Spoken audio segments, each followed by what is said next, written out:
Hello friends, welcome to our channel prodigy learners. Friends, जैसा कि आप सभी लोगों ने देखा होगा और सुना भी होगा कि रिसेंटली नासा के सोफिया ने मून के सनलिट सरफेस पर वाटर की यानी कि पानी की खोज की है। तो आज के इस वीडियो में मैं आपको यही बताने वाला हूं कि सोफिया ने चंद्रमा पर किस तरीके से पानी की खोज की और कहां पर खोज की। ठीक है, क्या है सोफिया ये भी जानेंगे आज के इस वीडियो में, और क्या होता है मून का सनलिट सरफेस ये भी जानेंगे, और किस तरीके से सोफिया ने पानी की खोज की ये भी आपको इस वीडियो में पता चलेगा। तो दोस्तों, वीडियो को स्टार्ट करने से पहले आपको क्या करना है, सबसे पहले करना है हमारे चैनल को सब्सक्राइब और साथ में प्रेस करना है बेल आइकन। तो चलिए दोस्तों, वीडियो को स्टार्ट करते हैं। तो जैसा कि फ्रेंड आप यहाँ देख सकते हैं, 26 अक्टूबर 2020 को लिखा हुआ है नासा के stratospheric observatory for infrared astronomy, जिसका शॉर्ट फॉर्म है सोफिया। उसने कंफर्म्ड कर दिया है पहली बार वाटर, आपके मून के सनलिट सरफेस पर वाटर की प्रेजेंस को कंफर्म कर दिया है। तो ये आपकी रिसेंट न्यूज है। क्या होता है सनलिट सरफेस मून का ये भी मैं आपको बताने वाला हूं। तो आप यहाँ देखिए, आप राइट हैंड साइड में नीचे की तरफ एक इमेज देख पा रहे होंगे, जहां पर आपको मून की इमेज दिखाई दे रही है। तो यहाँ पर आपको वो पोर्शन दिखाई दे रहा है मून का जो कि आपका चमक रहा है, जो कि हम जनरली देखते हैं, जो कि चमकता हुआ भाग है आपका मून का। तो वो पार्ट मून का जो सन की रोशनी की वजह से, सन की लाइट की वजह से हमको चमकता हुआ दिखाई देता है, उसी पूरे पोर्शन को, उसी पूरे पार्ट को हम बोलते हैं सनलिट सरफेस। तो डिस्कवरी क्या हुई है, इसी सनलिट सरफेस पर किसी जगह क्या किया है सोफिया ने, वाटर की प्रेजेंस को कंफर्म कर दिया है। अब नीचे देखिए क्या लिखा हुआ है, this discovery indicates that water may be distributed across the lunar surface and not limited to cold and shadowed place. मतलब यह है कि इससे पहले भी पानी की खोज की जा चुकी थी, पहले भी आपके काफी खोज की जा चुकी है, लेकिन वो कहाँ हुई थी, आपकी कोल्ड प्लेसेस पर या शैडोड प्लेसेस पर। ठीक है, आपके जो चमकता हुआ जो पोर्शन है उस पोर्शन पर आपकी डिस्कवरी नहीं हो पाई थी। लेकिन अब क्या है, सनलिट सरफेस पर डिस्कवरी हो गई है वाटर की, कंफर्म कर दिया है सोफिया ने। इससे क्या पता चलता है, इससे ये पता चलता है कि मून के और सरफेस, जितना भी सरफेस है वहां पर भी वाटर डिस्ट्रीब्यूटेड हो सकता है। मून के सरफेस को टेक्निकल टर्म में हम बोलते हैं या साइंटिफिक टर्म में बोलते हैं लूनर सरफेस। लूनर जो वर्ड आपका होता है वो रिलेटेड टू होता है मून। ठीक है, आगे चलते हैं फ्रेंड्स। यहां लिखा हुआ है SOFIA has detected water molecules H2O in the Clavius crater. SOFIA ने कहां पर आपके पानी की खोज की है, क्लेवियस क्रेटर पर। ये क्लेवियस क्रेटर क्या है, लार्जेस्ट क्रेटर है जो कि हमें अर्थ से भी विजिबल होता है, और ये क्रेटर मून के सदर्न हेमिस्फीयर पर लोकेटेड है। तो यहाँ आप इमेज में देख पा रहे होंगे, आपको बीच में मून दिखाई दे रहा होगा। काफी सारे यहाँ पर आपको नेम दिखाई दे रहे हैं क्रेटर्स के, प्लेटो, आर्किमिडीज, कोपरनिकस, ये सारे नेम आपके फ्रेंड्स रखे गए हैं साइंटिस्ट के नाम पे। ठीक है, क्लेवियस लास्ट में आप नीचे देखेंगे, ये है सदर्न पार्ट, जो कि इसका कौन सा है, दक्षिण वाला जो आपका पार्ट है इसका। ठीक है, सदर्न मोस्ट हेमिस्फीयर जो है मून का, वहां पर आपको दिख रहा होगा Clavius crater. Right hand side आप इमेज देखेंगे, यहाँ पर भी आप क्लेवियस क्रेटर को ढूंढ पाएंगे। नीचे की तरफ आप देखेंगे तो आपको एक ये जो पार्ट दिखाई दे रहा है, ये जो गड्ढा दिखाई दे रहा है, ये जो क्रेटर है, यही है क्लेवियस क्रेटर। इसको मैंने यहाँ पर लेफ्ट हैंड साइड में जूम करके भी दिखाया हुआ है, यहाँ पर आप देख सकते हैं। ये पूरा है आपका क्लेवियस क्रेटर, और इस क्रेटर के अंदर भी क्या है, काफी सारे छोटे छोटे आपके और क्रेटर्स भी बने हुए हैं। ठीक है, उनके भी नेम क्या है आप देख सकते हैं, Clavius M, Clavius C, Clavius W, Clavius O, Clavius N, Clavius J, Clavius K, Clavius D and etcetera. तो ये है आपका क्लेवियस क्रेटर, जहां पर सोफिया ने क्या किया है, वाटर की प्रेजेंस को कंफर्म कर दिया है मून पर। और ये कहां, कौन सा पार्ट है आपका, कहां पर आता है ये क्लेवियस क्रेटर, ये आपका आता है मून के सनलिट सरफेस पर। सनलिट सरफेस मतलब वो है वो पोर्शन मून का, वो भाग मून का जो कि सन की रोशनी की वजह से क्या होता है, चमकता हुआ दिखाई देता है। ठीक है फ्रेंड्स, अब कंपैरिजन एक बताया है, नासा ने कंपैरिजन किया है कि अगर हम कंपेयर करें कि हमें कितना वाटर मिला है मून पर, अगर एक कंपैरिजन देखा जाए तो आप यहाँ कंपैरिजन देख सकते हैं कि the Sahara desert has 100 times the amount of water than what SOFIA detected in the lunar soil. SOFIA ने जो अमाउंट डिटेक्ट किया है वाटर का, कहां पर, क्लेवियस क्रेटर पर, उससे 100 टाइम्स ज्यादा अमाउंट ऑफ वाटर हमें कहाँ मिल सकता है, हमें मिल जाता है सहारा डेजर्ट में। तो आप पता लगा सकते हैं, आप खुद अंदाजा लगा सकते हैं कि डेजर्ट में वैसे ही पानी की बहुत कमी रहती है, पानी नहीं देखने को मिलता है, तो कितना कम अमाउंट, केवल आपके कुछ वाटर मॉलिक्यूल्स होंगे या कुछ बहुत कम अमाउंट आपका क्या किया गया है, डिटेक्ट किया गया है। तो एक कंपेरिजन किया गया है यहाँ पर, कितना अमाउंट ऑफ वाटर हमें सोफिया ने डिटेक्ट करके बताया है लूनर सॉइल में। ठीक है, भले ही ये आपका क्या है स्मॉल अमाउंट में डिस्कवरी की गई है, लेकिन इससे क्या होता है, नए नए क्वेश्चंस खड़े होते हैं, नए नए क्वेश्चंस हमारे सामने आते हैं। ये सोचने वाली बात आती है कि ठीक है, कम मात्रा में ही पानी मिला, लेकिन ये पानी बना कैसे, how water is created, moon के सरफेस पर पानी बना कैसे, कैसे ये वहां पर एग्जिस्ट कर पा रहा है इतनी ऐसी हार्श और एयरलेस लूनर सरफेस की कंडीशन पे। मतलब कि वहां मून पर अर्थ जैसी एटमॉस्फेरिक कंडीशन तो है नहीं, वहां पर आपका क्या है, स्पेस है, कोई एटमॉस्फेयर नहीं है, एयरलेस है, तो वहां पर वाटर कैसे एग्जिस्ट कर पा रहा है, वहां पर वाटर कैसे बना, ये सारे क्वेश्चंस हमें इसकी डिस्कवरी से आपके सामने आते हैं। ठीक है, अब देखते हैं why is the discovery of water important, कि ये जो डिस्कवरी हम कर रहे हैं, वाटर की पता लगा रहे हैं, पानी की खोज देख रहे हैं मून वगैरह पर, ये इतनी इम्पोर्टेंट क्यों है।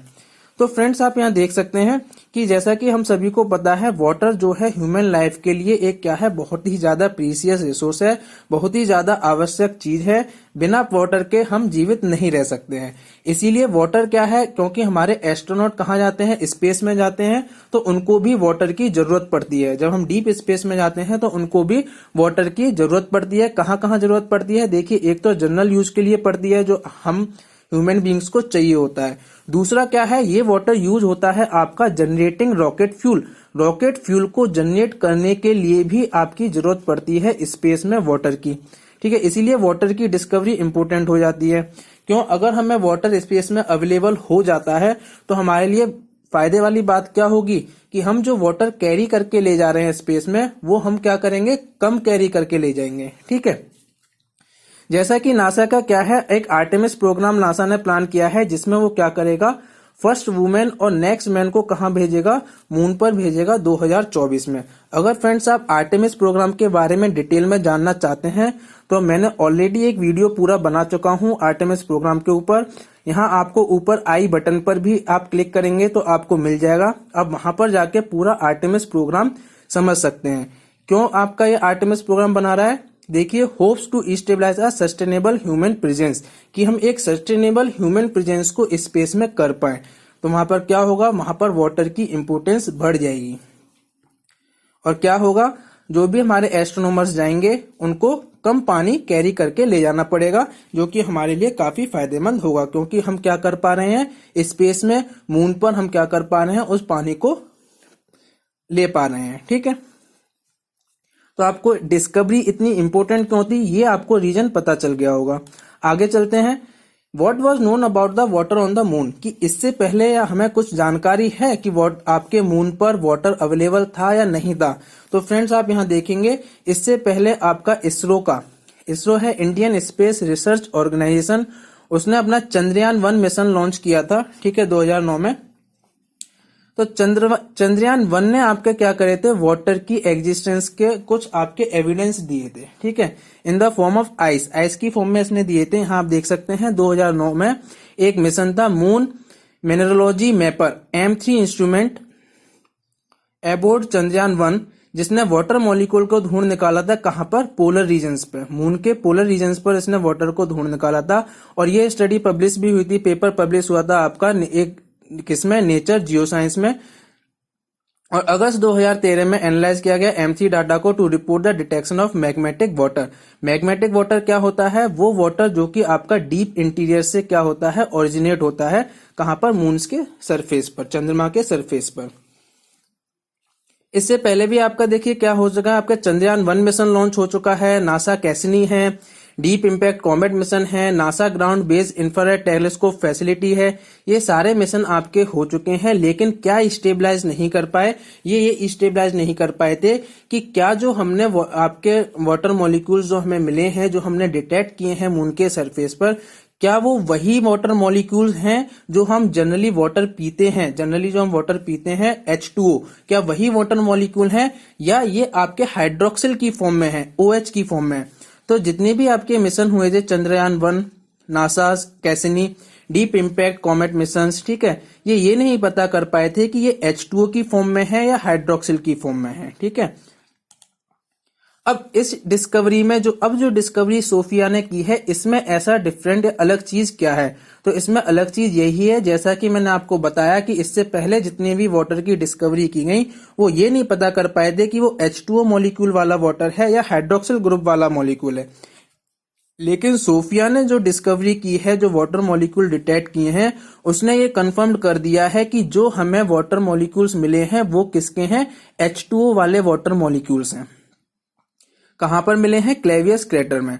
तो ये एक नई, खुद में ही एक नई बड़ी डिस्कवरी बन जाती है कि पहले यही कंफ्यूजन था कि वो H2O मॉलिक्यूल हैं या हाइड्रोक्सिल ग्रुप के मॉलिक्यूल हैं, लेकिन सोफिया की हेल्प से क्या हो गया, ये कंफर्म हो गया कि क्लेवियस क्रेटर में जो हमको वाटर मॉलिक्यूल्स मिले हैं वो H2O वाले वाटर मॉलिक्यूल्स हैं, वही मॉलिक्यूल्स हैं जो हम जनरली वाटर पीते हैं, ठीक है।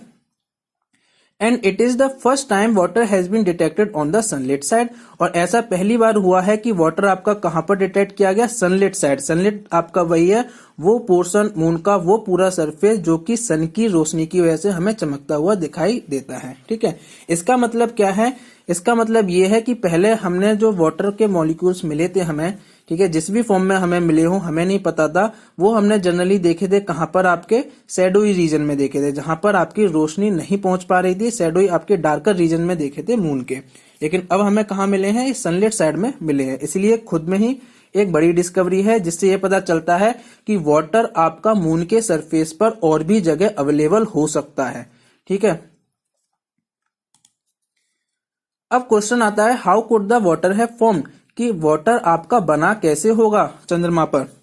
तो देखिए, इसमें आपके देखिए अलग अलग कॉन्सेप्ट दिए जाते हैं। एक मैं आपको यहां बताता हूं कि space rocks carrying small amount of water could have bombarded the moon.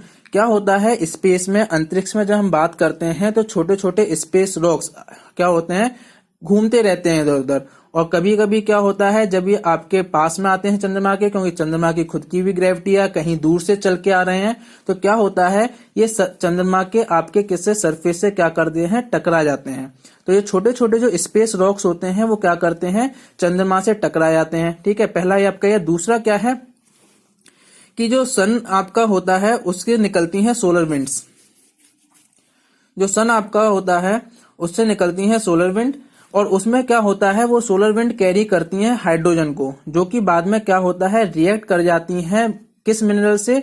वो मिनरल्स जो आपके चंद्रमा की मिट्टी में प्रेजेंट होते हैं उनसे रिएक्ट कर जाती हैं। तो हाइड्रोजन और आपके जो मिनरल्स मिले वो मिलके बना लेते हैं एक हाइड्रोक्सिल ग्रुप, OH वाला ग्रुप बना लेते हैं, जो कि बाद में किस में बदल जाता है? वाटर में बदल जाता है, H2O में। तो दो कॉन्सेप्ट आपको बताया, एक बताया स्पेस रॉक, जिनमें क्या होता है कुछ अमाउंट ऑफ वाटर वो कैरी करते हैं स्पेस रॉक, और बाद में क्या करते हैं? चंद्रमा की सतह से टकरा जाते हैं, और वहां पर क्या होता है? चंद्रमा की मिट्टी में पानी स्टोर हो जाता है। दूसरा बताया सोलर विंड वाला कॉन्सेप्ट, कि सोलर विंड होती हैं वो अपने साथ हाइड्रोजन लेकर आती हैं, और हाइड्रोजन जब लेकर आती हैं तो वो सोलर विंड किससे आपकी टकराती हैं? मून के सरफेस से। जब मून के सरफेस के पास पहुंचती हैं तो वहां उसकी सॉइल में मिलते हैं मिनरल्स, और मिनरल्स के साथ रिएक्ट करके वो बना लेती हैं हाइड्रोक्सिल ग्रुप, OH ग्रुप, और यही हाइड्रोक्सिल ग्रुप बाद में बन जाता है वाटर। तो ये दो आपके तर्क दिए जाते हैं कि किस तरीके से आपका वाटर बना होगा या वाटर आपका आया होगा मून के सरफेस पर। नीचे देखिए क्या लिखा है, the sunlit surface retaining the water present a puzzle. जो सनलिट सरफेस जहां पर वाटर आपका रिटेन है उसने एक पजल आपकी, एक पहेली से आपकी प्रेजेंट की है कि since the moon does not have thick atmosphere, कि मून के पास तो अपना ज्यादा बड़ा एटमॉस्फेयर है नहीं, जैसे अर्थ का एटमॉस्फेयर काफी थिक है ऐसा मून का एटमॉस्फेयर तो है नहीं। तो one possibility is that water gets trapped into the tiny beads like structure that were created in the soil. तो एक पॉसिबिलिटी ये आती है कि वाटर आपका छोटे छोटे जो स्ट्रक्चर्स होते हैं सॉइल के, उसमें क्या हो गया होगा? ट्रैप हो गया होगा by the impact of space rocks. क्या हुआ? स्पेस रॉक्स आए, वाटर लेकर आए थे थोड़े थोड़े अमाउंट में, क्या हुआ? टकराए। जैसे ही टकराए तो क्या हुआ? यहां देखिए इस तरीके से आपका ये टकराए, आपके इमेज में देखिए। तो क्या होता है, सॉइल के जो छोटे छोटे कण होते हैं उसमें वाटर क्या हो जाता है, ट्रैप हो जाता है। तो ये एक इस तरीके का पॉसिबिलिटी है। ऐसा माना जा रहा है कि हो सकता है इस तरीके से वाटर आपका क्रिएट हुआ हो मून के सरफेस पर।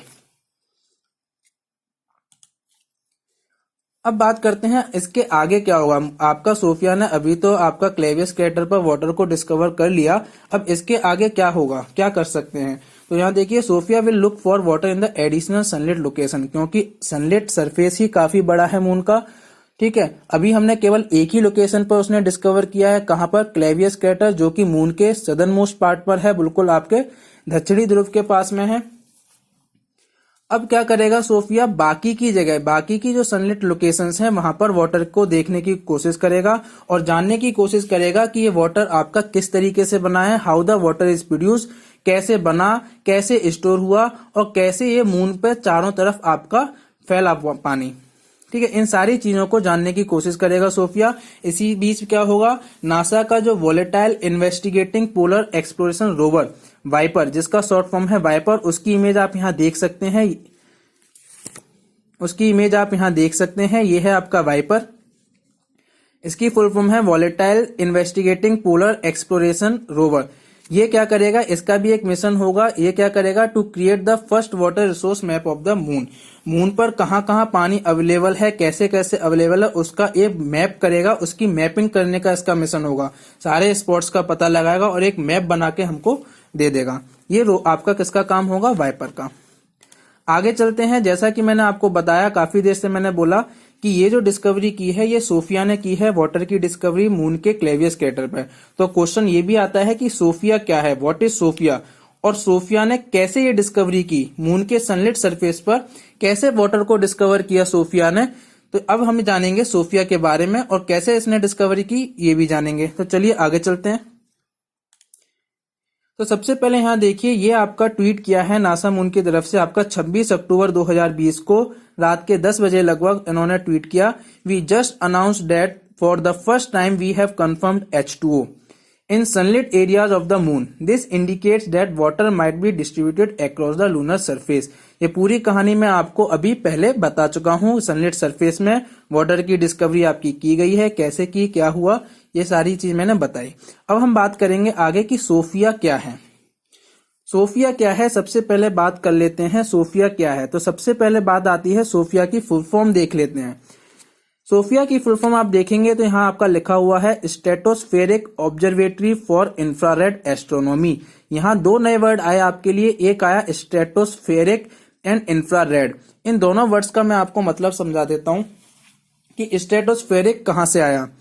तो आप राइट हैंड साइड में इमेज देख रहे होंगे जहां पर आपको दिख रहा होगा लेयर्स ऑफ अर्थ्स एटमॉस्फेयर, जहां पर सबसे पहला आपका लेयर है ट्रोपोस्फेयर, जो कि अर्थ की सतह से, अर्थ के सरफेस से आपकी लगभग 12 से 18 किलोमीटर तक की ऊंचाई तक आपकी एग्जिस्ट करती है ट्रोपोस्फेयर।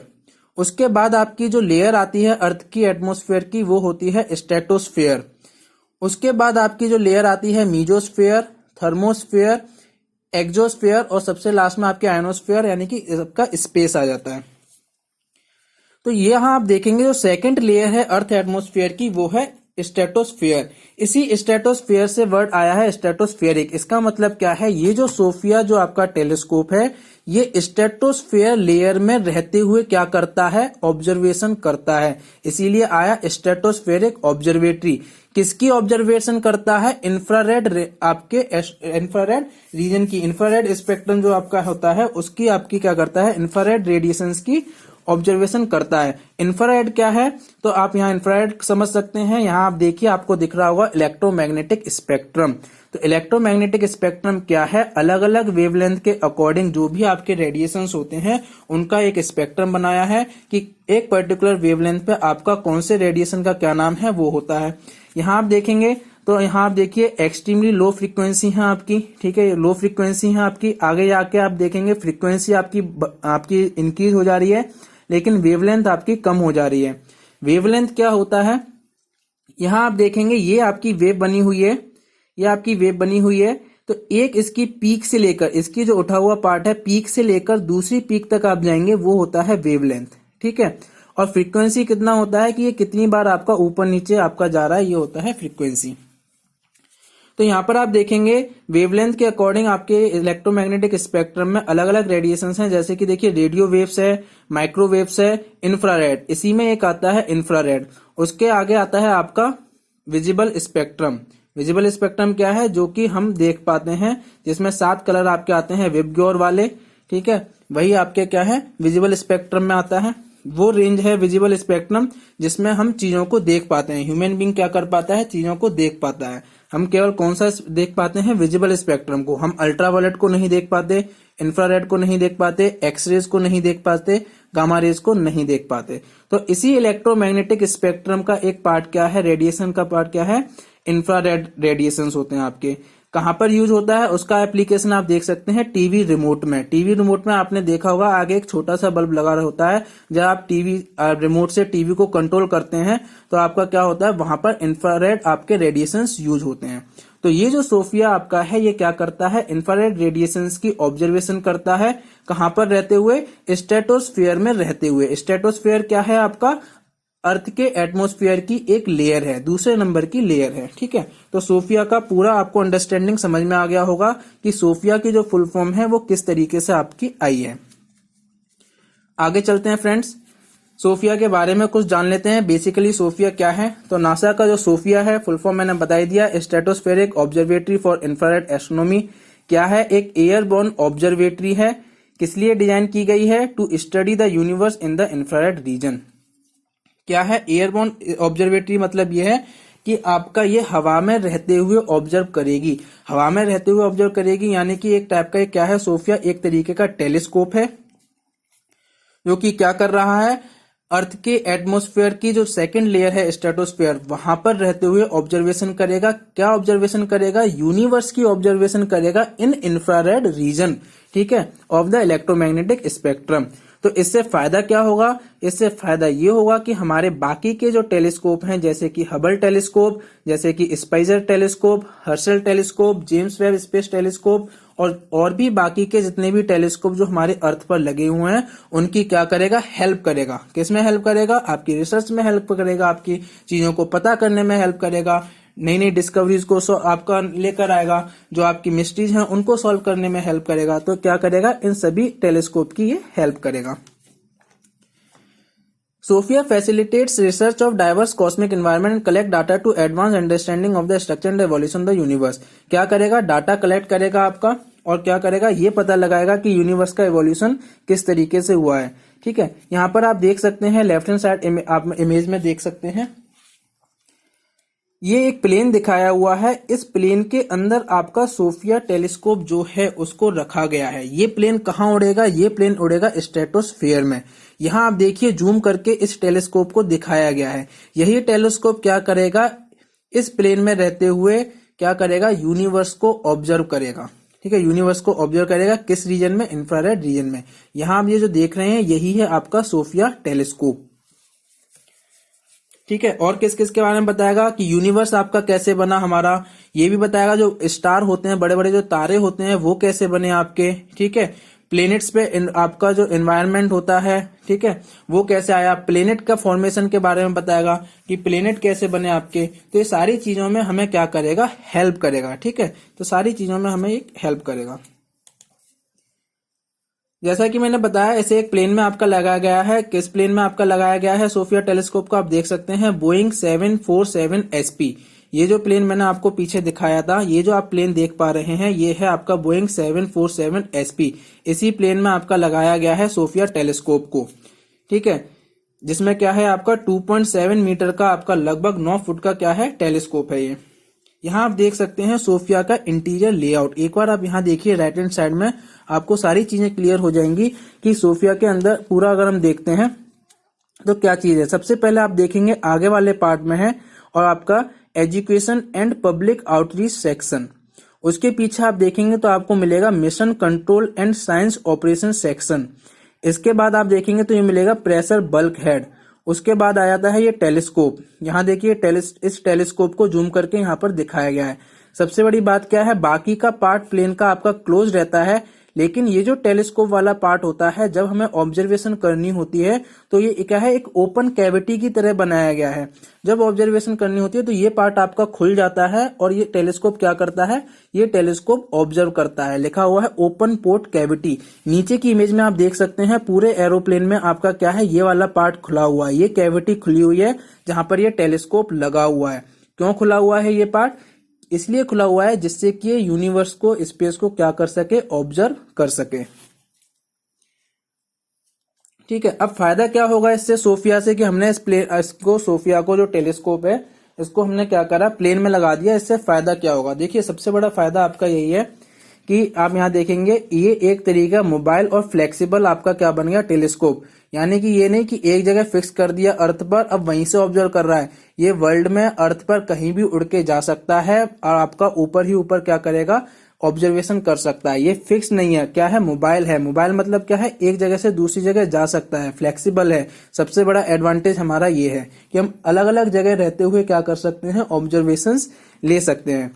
जैसा कि मैंने बताया, वर्ल्ड के किसी भी पार्ट में क्या कर सकता है, फ्लो कर सकता है और लगभग आपका 40 से 45 हजार की हाइट से ऊपर ही आपका क्या करता है, उड़ता है। कौन सी आपकी लेयर आ जाती है, स्ट्रेटोस्फेरिक लेयर आ जाती है अर्थ एटमॉस्फेयर की, जिसकी वजह से क्या होता है, इतनी ऊंचाई पे क्यों उड़ता है, इतनी ऊंचाई पे इसलिए उड़ता है क्योंकि जब हम अर्थ एटमॉस्फेयर की बात करते हैं तो लोअर हाइट्स पर क्या होता है, वाटर वेपर प्रेजेंट होते हैं। अगर ये लोअर हाइट पर उड़ेगा तो एटमॉस्फेयर में जो वाटर वेपर प्रेजेंट हैं वो इसके ऑब्जर्वेशन में क्या करते हैं, दिक्कत पैदा करते हैं। हो सकता है कि डाटा आपका गलत ये आपका कैप्चर कर ले। तो इसीलिए क्या करता है, उन वाटर वेपर्स को अवॉइड करने के लिए कि वाटर वेपर्स इसकी ऑब्जर्वेशन में दिक्कत ना खड़ी करें, इसीलिए ये क्या करता है, 40 हजार से 45 हजार की ज्यादा ऊंचाई पर उड़ता है, यानी कि स्ट्रेटोस्फेरिक लेयर में आपका उड़ता है, जिससे कि इसकी ऑब्जर्वेशन में कोई भी दिक्कत ना आए। यहाँ पे आप देख सकते हैं प्लेन के बारे में कुछ आपको बताया हुआ है, उसकी स्पेसिफिकेशन आप देख सकते हैं। ये आपका प्लेन है जिसकी आपको यहाँ से यहाँ तक की लेंथ आपकी दे रखी है, फ्यूजलेज लेंथ आपकी दे रखी है। फ्यूजलेज लेंथ क्या होती है, नोज टू टेल। इसकी नोज से लेके जो इसकी टेल तक की जो लेंथ है वो आपको 185 फीट दे रखी है। ये भी बताया हुआ है किससे कितनी छोटी है, आपकी 747, 100, 200, 300 से 48 फीट आपकी छोटी है। इसके विंग्स का स्पेन आपको दे रखा है, 196 फीट का इसका विंग्स का स्पेन है। यहाँ आप देख सकते हैं सोफिया फ्लाई करता है मैक नंबर 0.85 में। मैक नंबर के बारे में मैं आपको अपनी एक वीडियो में ऑलरेडी पहले ही बता चुका हूं। कौन सी, उसमें सौर मिसाइल की। जब मैंने आपको सौर मिसाइल समझाया था तो मैंने मैक नंबर उसमें पूरा बताया था। आप यहाँ ऊपर आई वाला बटन क्लिक करेंगे तो आपको सौर मिसाइल का वीडियो भी मिल जाएगा। एक बार मैं दोबारा बता देता हूं, मैक नंबर क्या होता है। मैक नंबर होता है ratio of object speed to the sound speed, यानी ऑब्जेक्ट आपका साउंड की स्पीड के रेस्पेक्ट में कैसे ट्रेवल कर रहा है, कितना धीमे ट्रेवल कर रहा है, कितना ज्यादा ट्रेवल कर रहा है, उसको हम मेजर करते हैं मैक नंबर के थ्रू। अगर मैक नंबर आपका 1 हो जाता है, इसका मतलब होता है कि जो ऑब्जेक्ट है वो साउंड की स्पीड के बराबर आपका उसकी स्पीड है। अगर मैक नंबर 1 से कम हो गया, इसका मतलब क्या है कि ऑब्जेक्ट की स्पीड साउंड की स्पीड से कम है। उस टाइप के उनको हम क्या बोलते हैं, सबसोनिक बोलते हैं। 1 हो जाता है तो सोनिक बोलते हैं, 1 से ज्यादा हो जाता है तो आपका हाइपरसोनिक, 1 से ज्यादा 5 से कम हाइपरसोनिक, सुपरसोनिक। ठीक है, हाइपरसोनिक कब बोलते हैं, हाइपरसोनिक बोलते हैं जब आपका 5 से ज्यादा मैक नंबर हो जाता है।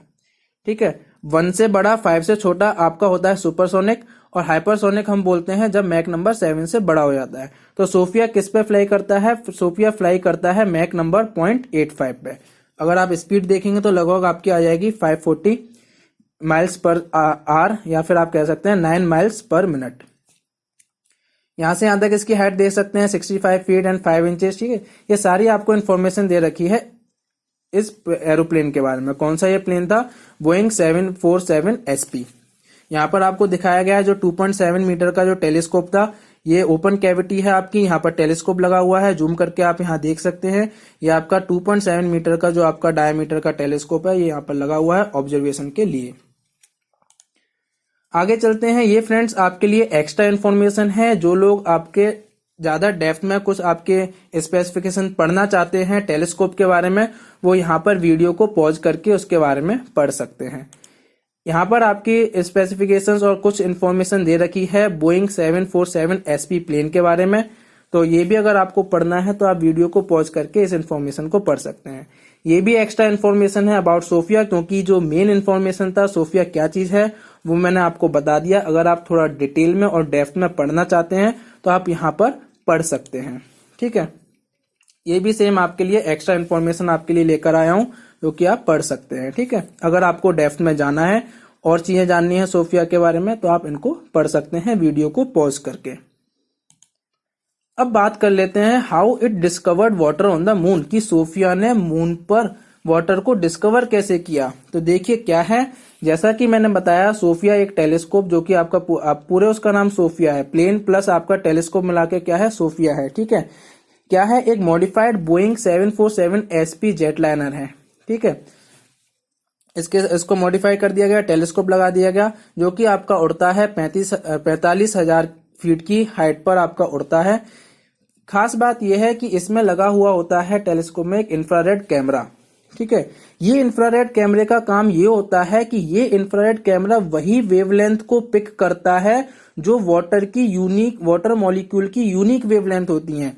यानी वो वेवलेंथ जो वाटर मॉलिक्यूल से जुड़ी हुई होती हैं, केवल H2O मॉलिक्यूल से जुड़ी हुई होती हैं, उन्हीं वेवलेंथ को क्या कर लेता है, ये इंफ्रारेड कैमरा पिकअप कर लेता है। जिसकी वजह से क्या हुआ, सोफिया ने वाटर की डिस्कवरी कर पाया मून के सरफेस पर।